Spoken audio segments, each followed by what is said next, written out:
They told me the position was a privilege when I climbed inside for the first time, and I believed them because I was young, and because the super-heavy battle tank loomed larger than the manufactorum where my father had died, and because the recruiting sergeant had pressed his hand against my shoulder and spoken words I would never forget. "You will become part of something greater than yourself," he said, and I remember thinking that sounded like promotion rather than prophecy. The interior smelled of machine oil and old fear, scents I could not separate then but which I learned to distinguish over the years that followed. 37 meters of adamantine hull, 11 crew stations, one main cannon that could level a city block with a single discharge.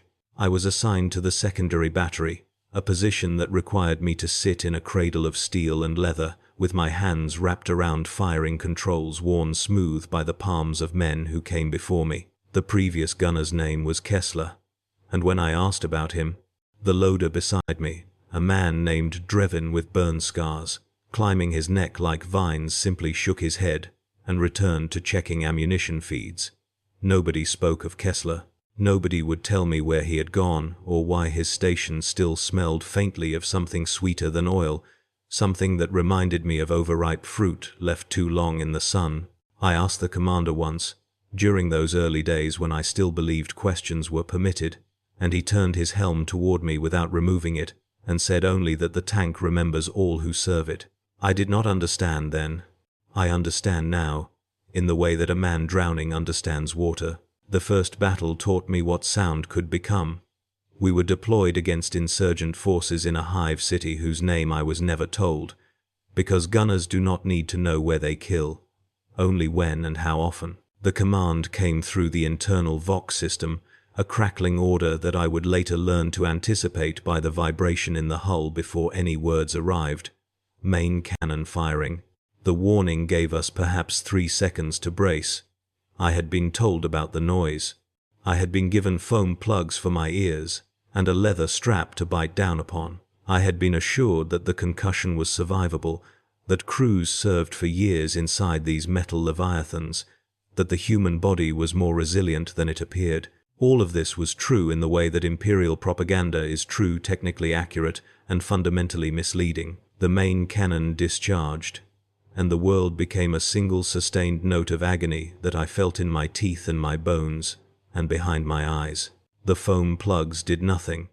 The leather strap cracked between my jaws. When it was over, perhaps 5 seconds, perhaps 5 centuries, I found blood trickling from my left ear and a ringing that would never entirely fade. Drevin looked at me with something that might have been sympathy and might have been anticipation, and he held up 4 fingers. 4 battles, he mouthed. Or perhaps he said it aloud and I simply could not hear. 4 battles before you stop noticing. He was wrong. You never stop noticing. You simply stop having anything else to compare it to. The tank moved through the burning city like a god walking among insects, and I learned to fire my weapons by watching indicator lights rather than hearing commands. The secondary battery was designed for anti-personnel work, which meant I spent hours pouring streams of heavy bolter fire into buildings where people hid and prayed to an emperor who could not hear them over the sound of their walls collapsing. I did not see faces at first. The targeting cogitator reduced everything to shapes and heat signatures, abstract representations of life that made killing feel like mathematics. Trigger pressure plus ammunition count equals objective completion. I was good at mathematics. I had always been good at following formulas. By the end of that first deployment, I had logged over 40,000 rounds expended and an estimated kill count that the commander called commendable. He still had not removed his helm.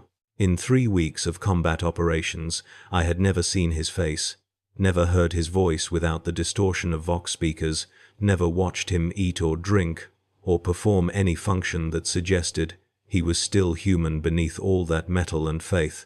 The loader Drevin told me the commander had been with the tank for 19 years. That seemed impossible. That seemed like a sentence rather than a service record. Between campaigns, we were stationed at a fortress depot where engineers performed maintenance rituals I was not permitted to observe. The crew quarters were inside the tank itself, because super heavy crews do not leave their vehicles during deployment, and I discovered that my bunk had been Kessler's bunk, that his name was scratched into the metal frame in letters I could feel with my fingertips when the lights were out.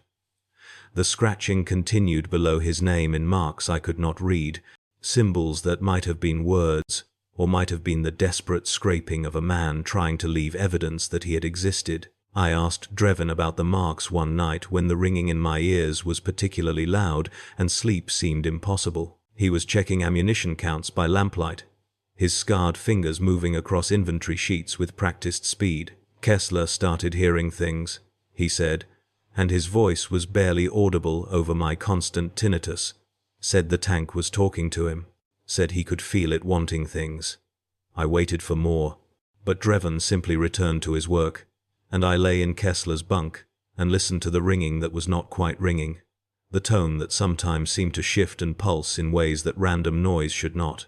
The second campaign took my right ear entirely. An enemy shell struck our forward armor at an angle that should have deflected cleanly, but instead sent a shockwave through the interior that ruptured something deep inside my skull. I remember the sensation of warmth flooding down my neck, remember the way the world tilted and spun, remember Drevin's hands catching me as I fell from my gunner's cradle. The Medicae servitor that tended to us, a thing of metal and dead flesh that lived in a compartment I had not known existed, packed my ear canal with synthetic compounds and injected me with stimulants that made my heart race for 3 days straight. "You will adapt," the commander said through the vox, and I realized I could no longer hear his voice at all, only feel the vibration of his words through the metal floor. "The tank provides." This phrase was repeated often by the crew members I could still communicate with, usually accompanied by gestures I was learning to read like a new language. The tank provides. It sounded like gratitude. It sounded like something else, too, something closer to resignation or perhaps worship. The engineer who supervised our next maintenance cycle noticed my injury and made adjustments to my station. New indicator lights, haptic feedback systems built into my firing controls. A small blessing, if blessings existed inside these metal walls. I learned to feel the tank's needs through my fingertips, to read its hunger in the pulse of machinery, and I tried not to think about the word hunger or why it seemed so appropriate. There was a woman on the crew named Varro who operated the sponson-mounted weapons on the starboard side. I rarely saw her. The tank's interior was a maze of compartments and crawlways that discouraged casual interaction, but sometimes our paths crossed during the brief periods when we were permitted to move freely. She had been with the tank for 7 years, which made her the second most senior crew member after the commander, and her eyes had a quality I could not name at first.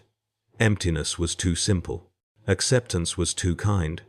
She looked at me the way I imagined ancient saints looked at sinners who still believed redemption was possible. We communicated through a combination of hand signals and written notes, because she had lost her hearing entirely in her 4th year of service, and during one of our brief conversations, she wrote something that stayed with me long after the paper crumbled to dust. "The tank knows what it needs.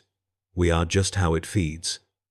I asked her what she meant, writing the question carefully on a scrap of inventory sheet, but she only smiled, a thin, terrible expression that never reached her dead eyes, and returned to her station.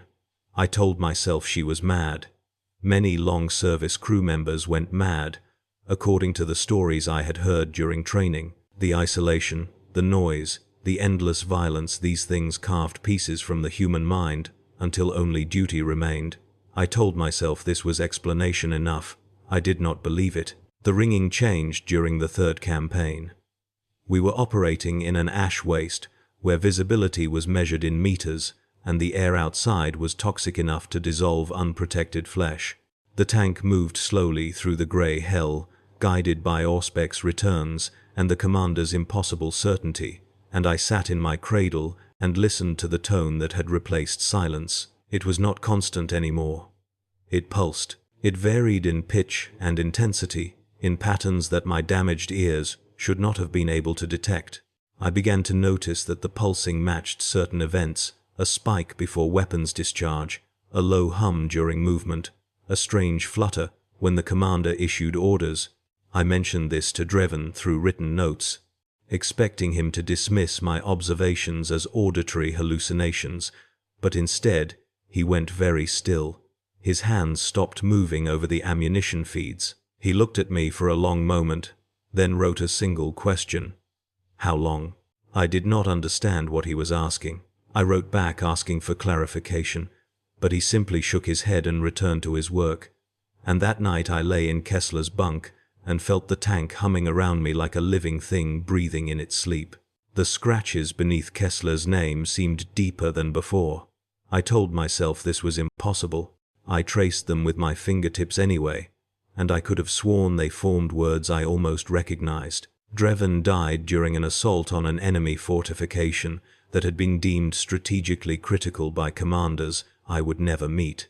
An anti-tank round penetrated the hull in a location that should have been impossible, punching through layers of armor that had withstood far heavier impacts, and the explosion caught him as he was loading fresh ammunition into the feeds. I was not looking at him when it happened. My attention was fixed on targeting data, on the mathematical precision of killing, but I felt the impact through my firing controls, felt the tank shudder in a way that seemed almost like pain.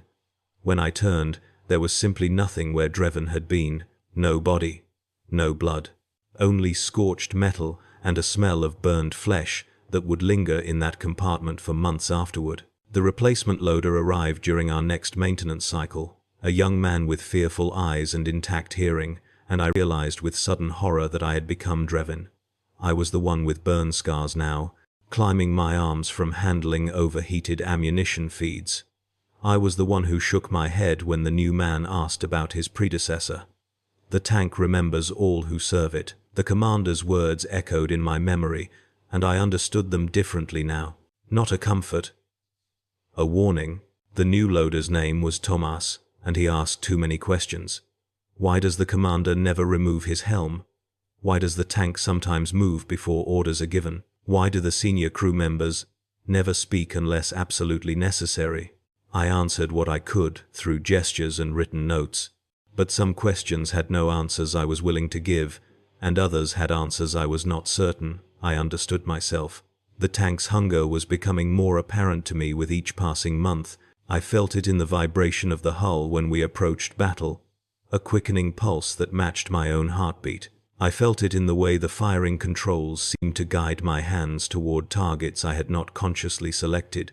I felt it in dreams that were not quite dreams, visions of the tank's previous crews stretching back through decades of war, each face blending into the next until they became a single composite image that looked disturbingly like my own. Kessler had been right.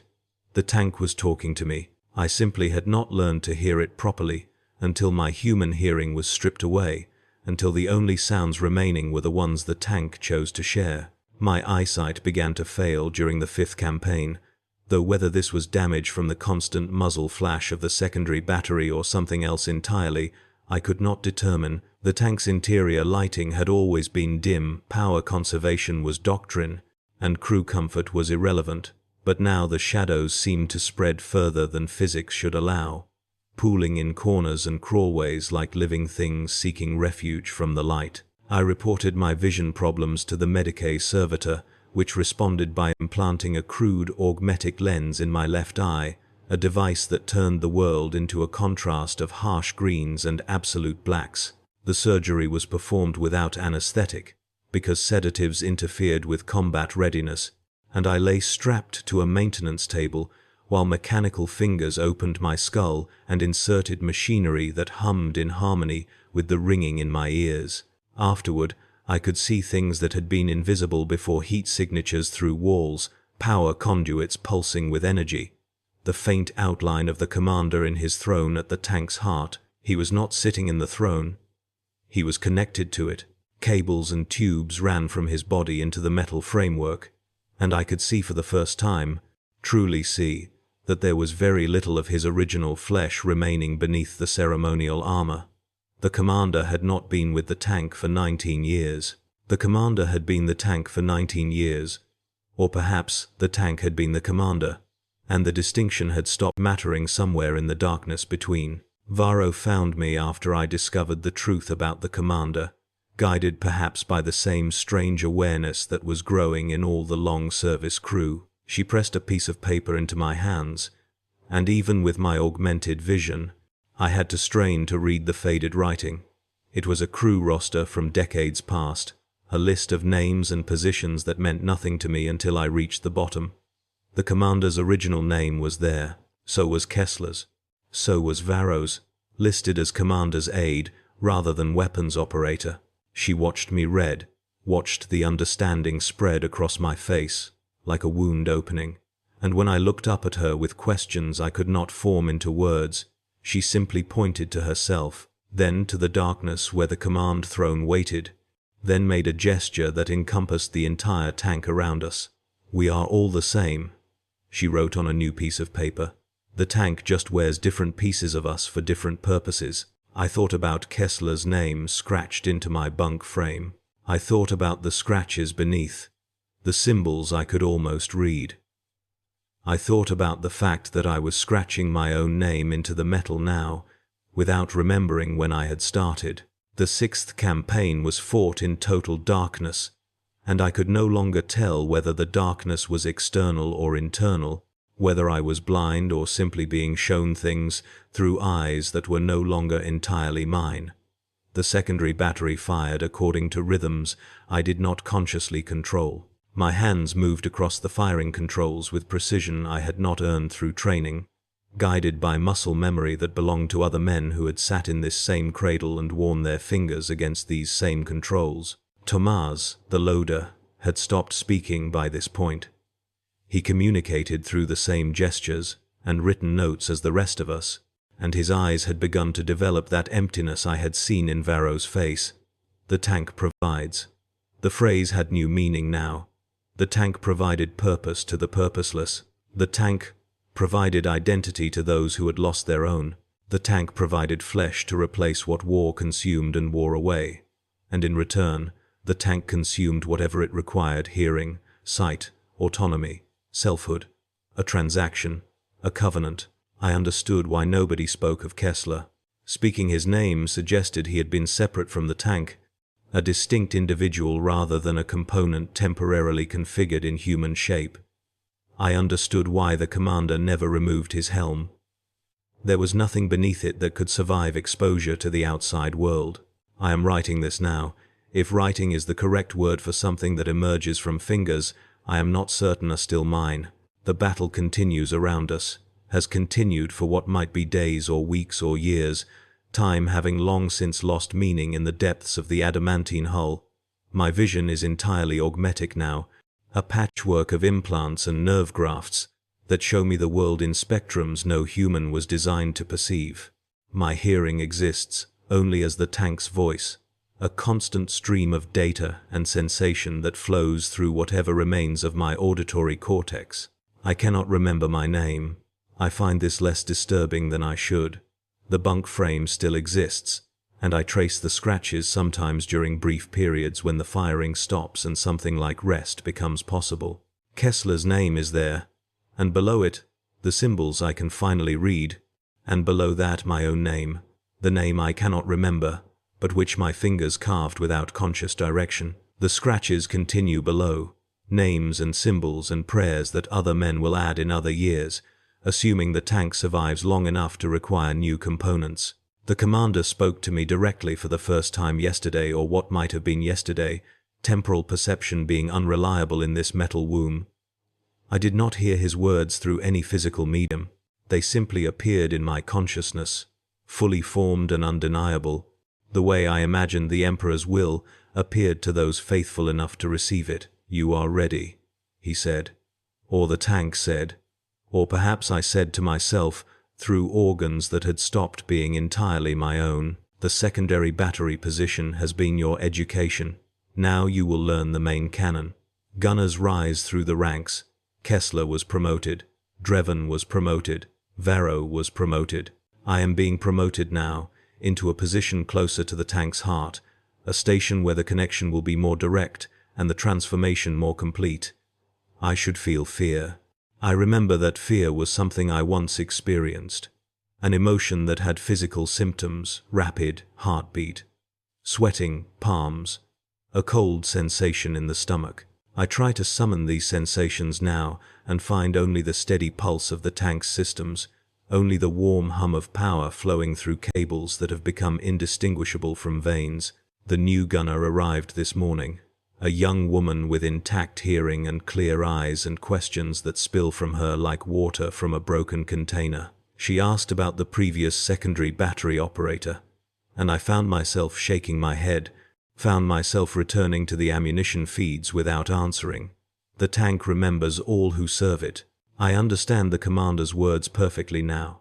Understand them the way I understand my own heartbeat, which is to say, automatically, without conscious consideration, as a fundamental truth rather than a communicated fact. The woman, I should learn her name, but names seem less important than function, less relevant than the position she occupies in the tank's anatomy, has claimed the bunk that was Kessler's, then mine, then a series of others whose designations I can no longer reliably distinguish.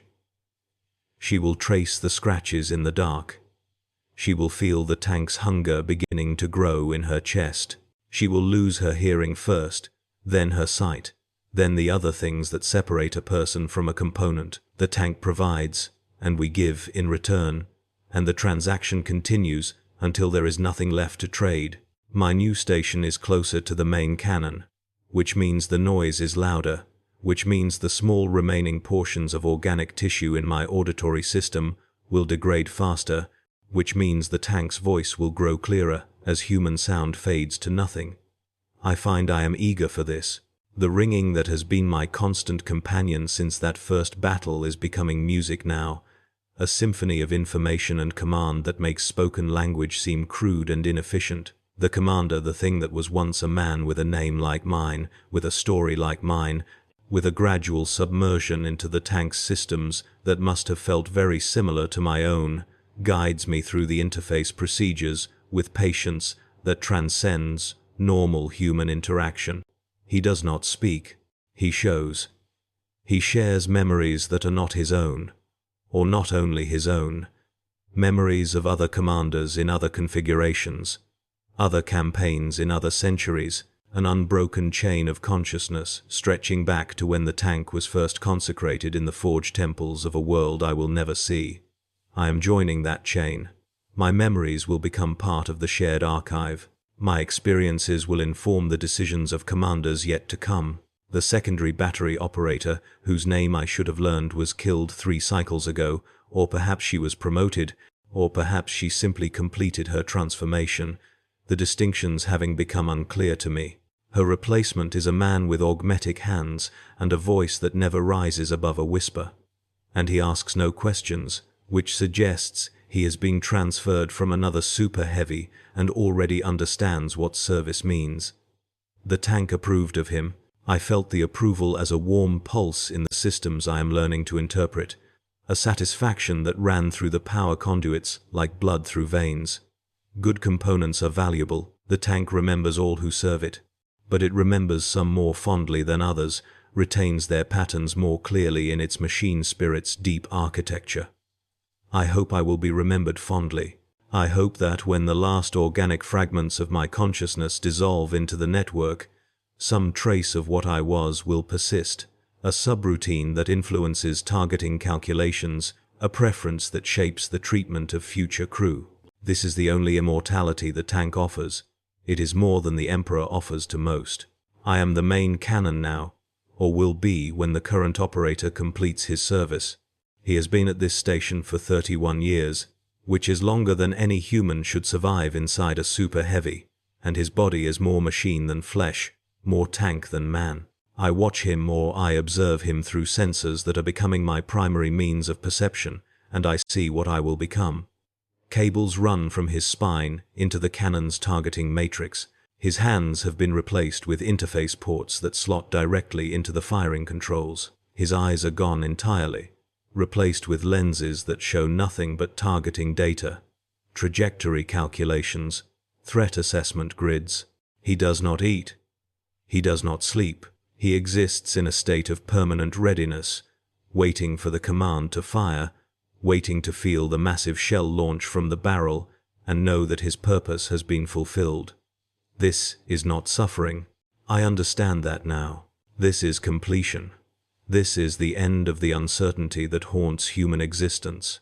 The questions about meaning and value and purpose that drove me to enlist in the first place. The tank needs me. The tank will always need me. There is no greater validation than being consumed by something that will use every part of you. Thomas asked me once, before his voice faded entirely into gestures and written notes, whether I regretted enlisting. I did not have an answer then, because I did not have enough distance from my own experience to evaluate it properly.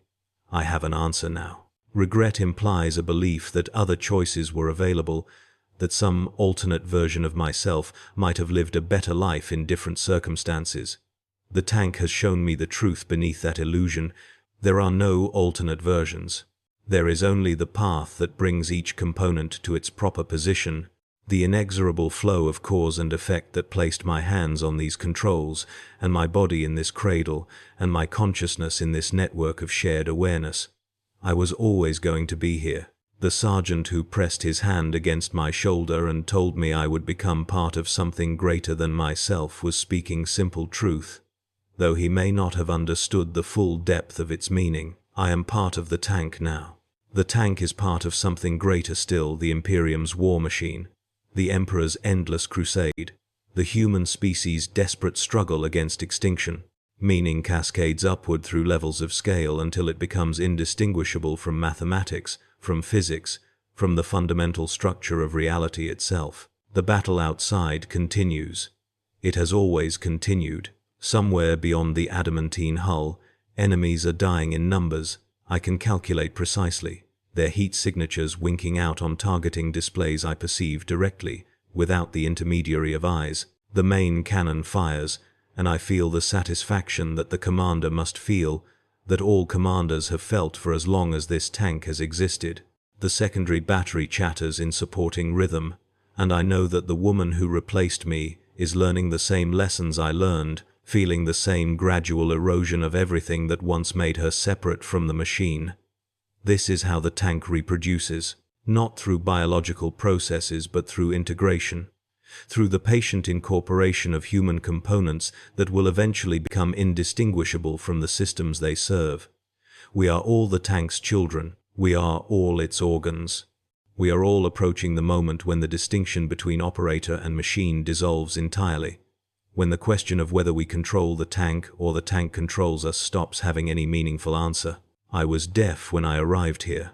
I am deaf still, but the deafness has become a gift. The silence that allows the tank's voice to speak clearly, the absence that creates space for something greater to fill. I was going blind. I am blind now to light that enters through biological eyes, but I see everything the tank sees, sense everything its Auspex arrays detect, know the battlefield with an intimacy that flesh and bone could never achieve. I was surrounded by metal walls and grinding machinery and the constant noise of war. I am surrounded still. But the walls have become my skin, the machinery my organs, the noise the rhythm of my own heartbeat. The commander will dissolve soon. I can feel his consciousness fragmenting, spreading through the tank's systems, preparing to make room for the next iteration of unified control. I will take his place. Another will take mine. The cycle continues as it has always continued, as it will continue long after the last scrap of my original identity has been absorbed into the collective memory. This is not tragedy. This is not horror. This is simply what service means when the stakes are extinction, and the enemy is everything that exists beyond the Imperium's crumbling borders. We are the tank's crew. We are the tank's components. We are the tank, speaking with voices that were once separate and are now one, seeing through eyes that multiply with each new integration, fighting with a determination that transcends individual survival. The young woman in the secondary battery cradle does not understand this yet. She is still deaf from the noise, still struggling to read lips and interpret gestures, still tracing Kessler's name in the darkness and wondering what happened to the man who scratched it there. She will understand. They all understand eventually. The tank provides understanding as it provides everything else gradually, inexorably, at a pace that matches the erosion of everything that once made resistance possible. I feel her confusion through the senses. I feel her fear and her determination and the small, stubborn flame of individual identity that still burns somewhere in her chest. That flame will gutter. That flame will die. And when it does, she will know peace. The main cannon is charging for another shot. I can feel the power building in capacitors that have become indistinguishable from my own nervous system. The massive energies gathering in chambers that might as well be my lungs. When the trigger is pulled, when I pull the trigger, or when the tank pulls it through me, or when the accumulated will of all previous commanders expresses itself through our shared network, the shell will launch with a fury that reduces fortifications to memory and soldiers to statistical abstractions. I will feel the recoil as pleasure. I will feel the kill as completion. And in that moment, surrounded by enemies I can perceive but no longer fear, deaf to everything but the tank's constant voice, blind to everything but targeting data and threat assessments, I will know exactly what the recruiting sergeant meant when he told me I would become part of something greater. The tank remembers. The tank provides. The tank endures. And I, whatever fragment of I still exists in this welter of shared consciousness and machine integration, am grateful beyond the capacity of human language to express. This is my confession. This is my testimony. This is the only prayer that matters in a universe where gods are metal and faith is measured in ammunition counts. I was human once. I am something better now. The secondary battery chatters. The main cannon roars. The battle continues forever. And I am finally home.